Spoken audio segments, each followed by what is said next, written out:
ahead tonight on 0800 Tardis Live, we'll be having Guest Carrick Nisbet to talk about the episode, was it Praxeus? Praxeus, is that how you say Praxeus? Gee, it's annoying when he's in the seat already, you can't even mute him from it. And I mean, and great part is when your cameraman puts the wrong camera on there. So, we'll just sit there and roll straight into the opening credits and Dan will get the right camera on there for the next round.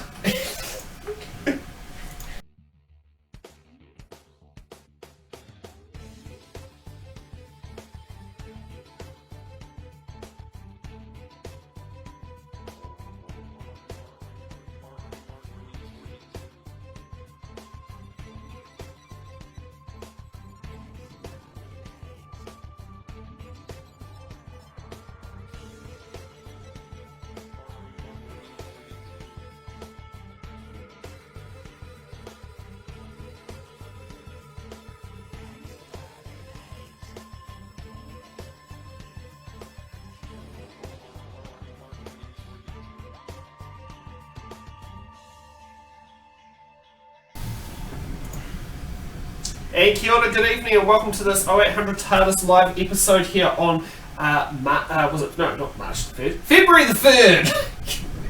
And actually, funny thing is, we'll be having our season finale on March the 2nd. So, sit around and talk about it. So, with the, was it Praxeus? Yes, okay, I got the thumbs up from Carrick on that one. So, I've definitely got, yes, the episode Praxeus. What do you think?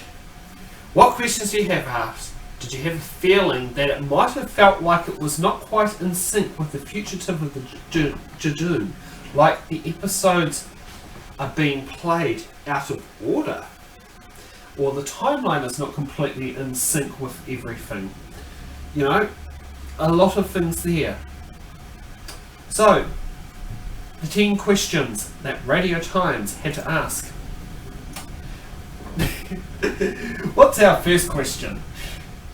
Why did Adam Lang's shuttle crash and why were the aliens experimenting on him? How did Adam text Jake? And if he didn't, who did? Why didn't the aliens' life signals register? Does the Doctor have 2 brains? What are microplastics? Are they real? Where are the autons? Now, here's a great part that you should sit there and watch.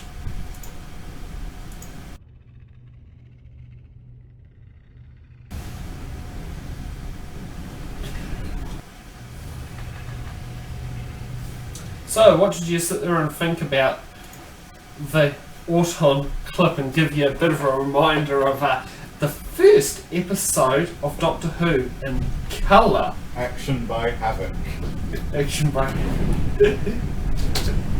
So, the next question on there is, wait, did Amaru just die? And who was he anyway? Where are the guys? I wouldn't have a clue which one that is. And what is the European Space Agency? And why didn't anybody talk about the new Doctor or anything that happened last week? So you can see why these are questions that need to be asked and answers. If you want to sit there and say, come up here. Oh, let's go over all of them because, oh god, some of those. Yeah, you're pretty much already rearing to know from the basically the blue couch. So let's fire away. Right. Should we start from the top? Yes, if you want to address these, your camera. Right. What was the first question again? Oh come on. Yeah. Score meant for you. Sorry. Right, this bit, anyone asking this wasn't actually paying attention to the episode. It's pretty explained that the signal from the world created was what interfered with the shuttle and caused it to crash, and they were experimenting on it because they were trying to find a cure. Right, this is pretty clearly spelled out in the dialogue. I don't know who wrote this one. Next. Now, I actually was wondering about this one. I'm actually going to assume that this was a straight-up plot hole. Either that or there was a deleted scene somewhere. Right, and next. Why the aliens' life signals pre-disturbed? Well, they speculate that it's because they were looking for human life signs or because they were shielded. This is not a question that matters in the slightest to the actual plot or themes, though. Next. That sounds very hard. Does the Doctor have two brains? This was just an offhand joke line. You do not need to interrogate it. Not every line is some law-breaking thing. Microplastics. Yes, they are real. There was actually a Torchwood audio on them last year, which, funny enough, did feature the Autons. This lot, who were just on screen. And that actually did end with them talking of... That was also set in, like, at sea, surrounded by sea plastics, and it involved Rhys Williams getting attacked by rubber ducks. And it ended with a rather unsettling monologue about using microplastics and to brainwash people. Now, who was Amaru? Who was he anyway? He was a red shirt who ends up dying, and the fact that no one bothers to react to his this tells me that there was probably another deleted scene in there somewhere. I have no clue what this is. Same with me. European Space Agency. Actually, I like this. It's a nice little reference to other parts of Doctor Who, in which the UK, and more specifically Europe in general, have a broader space agency. This was a thing in Ambassadors of Death, and it was also a thing in an audio called Feast of Axos. So basically in line with the Doctor Who story timeline and Doctor Who reality. In as much as it makes any sense at all. Why didn't talk about the news or anything? Because this is a filler episode. Like, that's it. Like, the ending of last one led straight into this one. This is explicitly the Doctor trying to distract the fan with, like, a fun bit of escapism after everything that happened to her. So you believe there's still more unanswered questions with the roof version of the Doctor?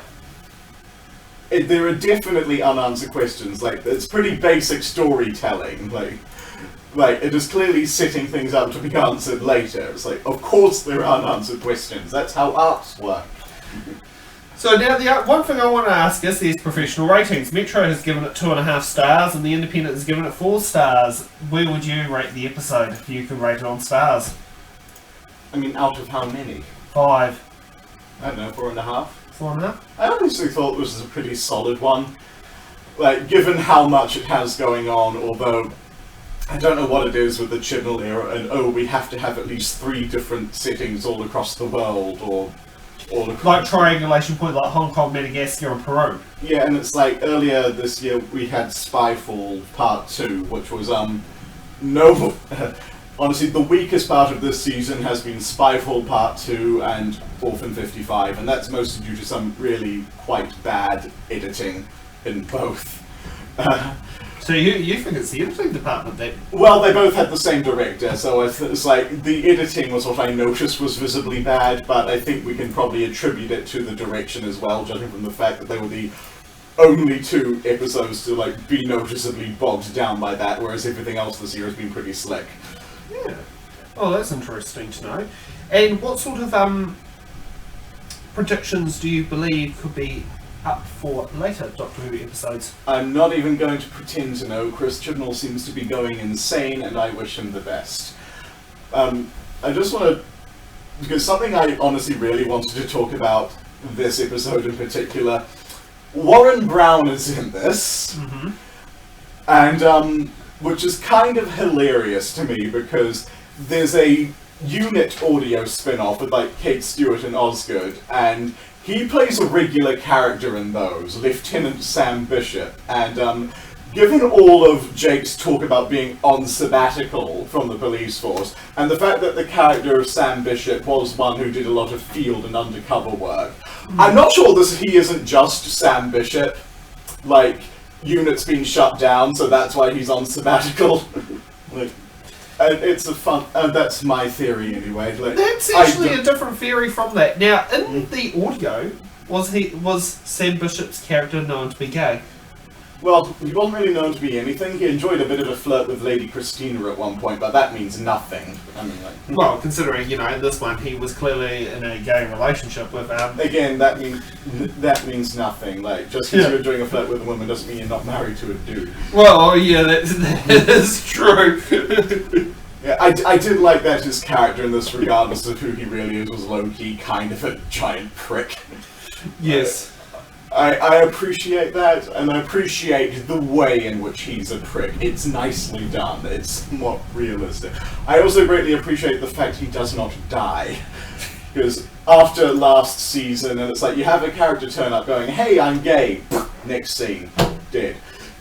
Yeah, that seems to... And actually, it kind of reminded of a scene to do with, I think it was one of the ones that... is it The Empty Child? Is that the one where Rose and the Ninth Doctor first meet Captain Jack, and it might have been the second part to it, but basically they go in with the TARDIS right onto where the ship's about to explode, but explode around him and do the same concept. Yeah. Although, it does, of course, being the Christian, why didn't you do this with Adric, Doctor? Or maybe the TARDIS didn't quite have the technology to do that in 1980. I mean, to be fair, like, the console had just been shot to pieces by a Cyberman, so I was like, yeah, but... Yeah, actually... It's fun to joke about with the Doctor just letting Adric die. Yes, because that would have been... Was it? No, that wasn't before the Five Doctors. No. It was before Five Doctors. It was Earthshock, which was in 1981. Earth Doctors was 1983. Yes, but it wasn't chronologically right behind each other. No, there was like a whole season between them. Yes, exactly. I mean, although, speaking of the 80s, the title of this, Praxeus, I mean, yeah, it's just like the name of the virus that's doing the bad thing in this episode, but it is such an 80s episode name. Like, especially early 80s, where you get, like, glorious things like Meglos and Logopolis and Castrovalva and Kinder and Earthshock. Yes, yeah. 80s names. Even though it didn't have any of that 80s theme music, like, which one was it? Remembrance of the Daleks had.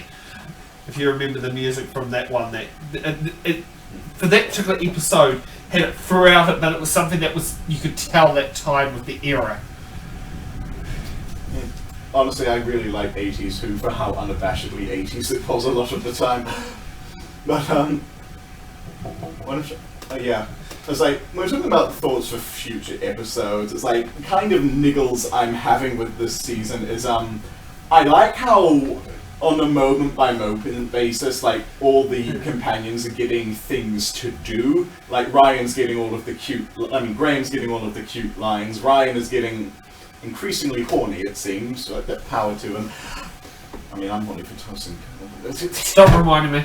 Anyway, and Yaz, I do like how she actually goes off and solves things. I love how the Doctor remember, hey, you didn't get yourself killed. Well, remember that wasn't Yaz is meant to be a police officer? Yeah, she's also by far the most undeveloped character of the three, which is kind of annoying. But, I think last season she had a little bit more character development, considering the Demons of Punjab of was around her grandmother. Yeah, but it wasn't about her. It was about her family and their family history, but Yaz herself kind of almost had nothing to do in it. And, yeah. And it's like, while I am enjoying what they're getting to do in the episodes this season, they don't really seem to be having much in the way of arcs. I mean, except in reaction to the Doctor's arc, which seems to be getting increasingly fraught as her entire world is unraveling around her.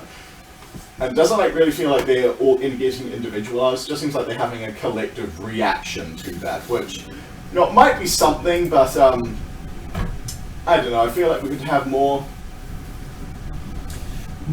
I mean, the driving character thrust of this episode was Adam and Jake, which is deeply amusing because I have a friend called Jake who is gay and his brother is bi and his brother is called Adam. He's also a Doctor Who fan and he was rather thrown off by this episode. So should we try and get him on the show at one point in the future? He's in Seattle. Oh, that's achievable. We've done LA, it's only across it's not that far away. Skype. Yeah. I mean, yes. I mean, there's a few things coming up there, including there's one later on in the series to Florida. Well done. Yeah. But that's to be sorted out at a later date. It's like, Warren Brown, the most photoshopped man in all of Big Finish, finally got to move. Sorry, it's just like... Move into real Doctor Who. No. I mean, it's like a joking reference, because I mentioned he's in the Unit series, and he appears on the covers a lot, but it's kind of a running joke for those of us that get them, that they only have one picture of him, like doing this. And it's like, they use that same picture over and over again, and it's like, oh god, just let Warren Brown move already. Yeah. I mean, they kind of did let him move when they cast him alongside Alex Kingston, of all people, in an original audio series, and called Transference. And if you can sum him up in the cover picture of that, it would be somewhat amusing, because he looks exactly the same on that cover as he does in this episode. With the bit of the beard and everything. Bit of the beard, the leather jacket. It's like... Well, I wonder if the sabbatical is Unit being shut down. That's just me being silly. You know, it's always a possibility. Mm. So, wonder now what's coming up with you, because I believe you're heading to the Northern Hemisphere. Yeah, next week I'm going to Los Angeles for about a week. Well, I'll be there 5 nights, but as far as people in New Zealand are concerned, I'll be gone about a week. Well, it takes, very much takes half a day to fly there and back anyway. Yes, and I'm going via Sydney. Qantas. It was cheaper. I hope you put Bradley's airpoints on that one. Yeah. Anyway, so gonna be in Los Angeles for Gallifrey 1, the biggest Doctor Who convention in North America. I wasn't going to be going, but a couple of my friends are gonna be there, so figured I should put in an appearance. I will hopefully put in a pre-tape or something from there, because I'm... Actually, will I? Because... I don't know, what's the date? Actually, no, I think I'm leaving Wednesday. So, not next Wednesday. Yeah, so I might actually be able to make next week. And given that I really liked the look of the trailer for next week's episode, I'm kind of looking forward to that one. Already running bets on exactly who Ian Gelder's character turns out to be. Right now, the smart money's on the Black Guardian. So, who are the guests at Gallifrey 1? I didn't memorise all of them. I mean, Christopher Eccleston and Peter Davison and Jeffrey Beavers and others, like, those are the ones off the top of my head. Christopher Eccleston? Janet Fielding too, I'm pretty sure. Gee, she could get... Sarah Sutton. Like, basically the whole Fifth Doctor crew. I don't know if Matthew Waterhouse is going to be there. That's alright, I'm just going to the website right now. Phil Mackey. Okay! My favourite companion of the Moffat era. Oh, Michelle Ryan's going to be there. Yeah, I know Lady Christina's TV episode, Planet of the Dead, wasn't very good, but her audios are really, really good. They have mind-controlled sharks guarding an underwater museum run by a mad curator. It's amazing. was it Tosin Cole will be there as well? Oh no, I'm going to die. Yes. Oh. Yeah, it's Mark Strickson. Is he still living in New Zealand? I don't think so, because he's always recording with Big Finish these days. Oh, okay, because he was living in Dunedin around about near the 50th anniversary. I do remember that, but I did send a letter in the post, and it did get sent returned back to sender, so, that was something. That was quite a while ago. Oh, Vinay Patel, who wrote last week's episode, which was amazing, and also Demons of the Punjab, which was also the best. I'm sad Joy Wilkinson's not writing this season, because, Witchfinders was not my favourite of last season, but it was the one that gave me the most joy. I wish my passport was up to date, because I would want to join you for this. Well, I can't be there for... Oh, Anjali Mahindra. I'm sad I wasn't able to talk about Tesla, because she was amazing in that one. It's like, yeah, you're playing an alien Scorpion Queen. Go for broke. Yeah, but no, there's quite a few in there. When I said it was the biggest, I wasn't exaggerating. Ooh! Some of the Big Finish people are there too, yay. So we're basically talking about, it seems like this show's talking about, what do you call it, us looking at a webpage. And here's the part is, we can't show you because it's on the wrong computer. She had a link afterwards. Yep, that's a lot of Big Finish writers I'm there. just trying to think. She had a link afterwards. Oh no, I mean, I was going to sit there and say we could always get it so Dan can put it up on there. I'm glad Matt Fitton's going to be there. I can get my copy of The Wrong Doctor's signed. So how do we find that? If you can sit there and flick onto the other screen and go into my yes, I messaged you to sit there and get the link. Flick over to the left tab and we'll see. We can sit there and show what the screen of the website is. So left hand tab, and then go. I think what is it? Carrick, and then just go. Open up the link and then just sit there and put the and then go to guests. So then we can sit there and show what sort of same things we're watching about on there. I think Skype's the one that does it. We'll just see. So, Praxeus. Probably the second best episode of this season so Scroll far. down. After last week's Fugitive. Go slideshow. Can't even sit there and get it working. I infinitely preferred it to the same writers last year's entry, which was Kablam, which also had the 80s title. Yes, and they had, what was her name who used to play Hayley on... I don't know. On, what's it called? You know soap operas, I don't. Oh,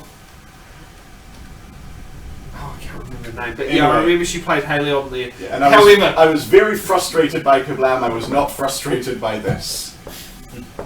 Yeah, well, wasn't there a guy on Kablam? You sat there and kind of like, he looks cute.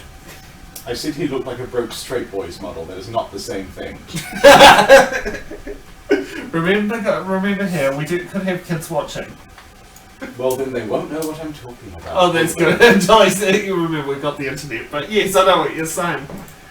So, what do you think we could sit there and get from LA? Any photos with any of these guests from Gallifrey 1? I don't know.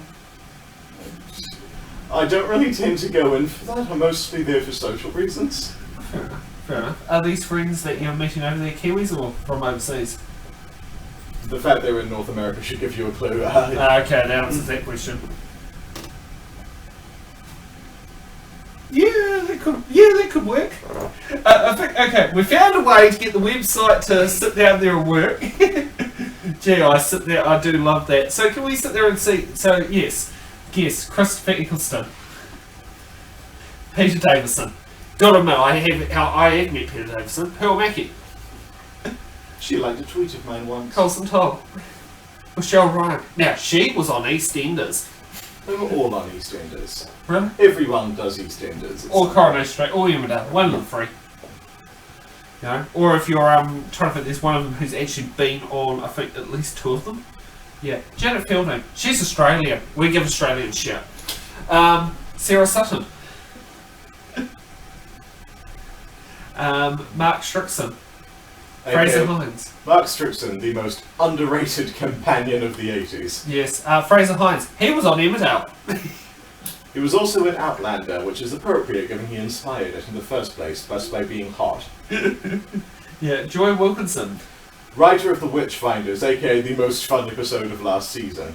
Vinay Patel. Writer of Demons of the Punjab and Fugitive of Judoon, aka the best episode of last season and the best so far of this season.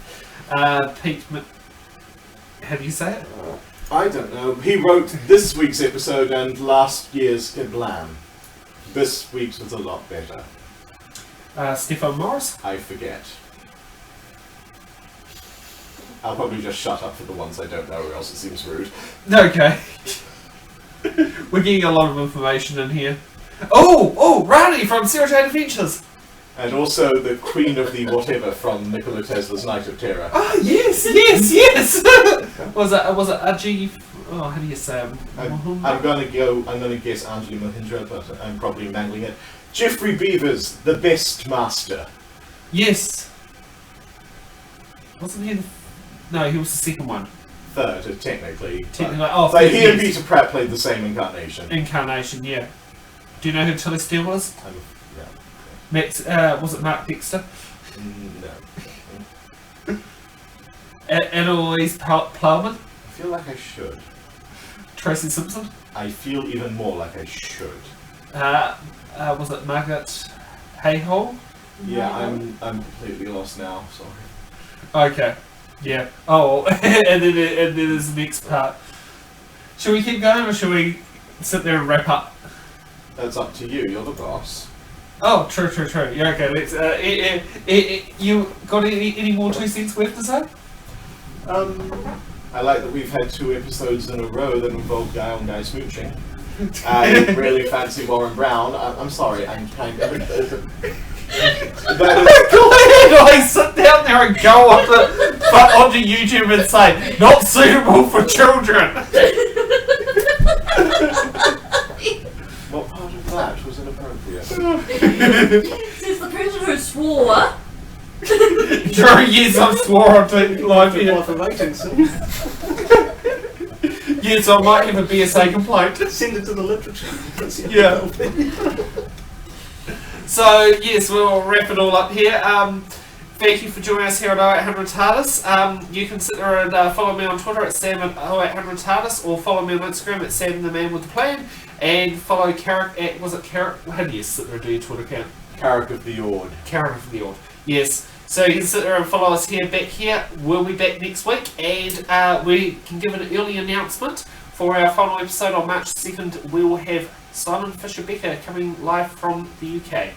So I think we'll let you get a little bit of a sneak peek of what's happening, but we're planning to have quite a few international guests all at once at the same time. So thanks for watching, and we'll see you next week.